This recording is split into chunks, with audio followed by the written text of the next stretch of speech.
السلام علیکم۔ کیا اللہ تعالیٰ موجود ہے؟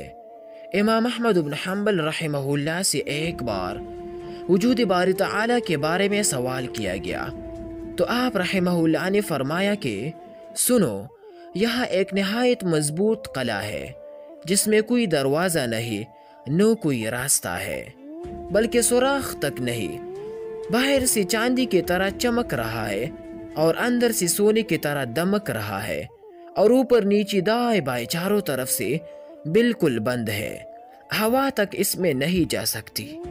اچانک اس کی ایک دیوار گرتی ہے اور ایک جاندار آنکھوں والا، کانوں والا، بولتا چلتا، خوبصورت شکل والا، پیاری بولی والا، چلتا پھرتا نکل آتا ہے۔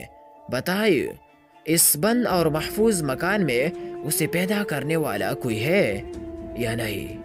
اور وہ ہستی انسانی ہستیوں سے بالا تر اور اس کی قدرت غیر محدود ہے یا نہیں؟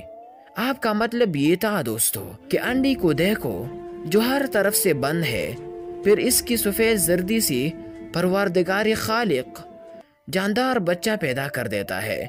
یہی دلیل ہے خدا کی وجود پر اور اس کی توحید پر۔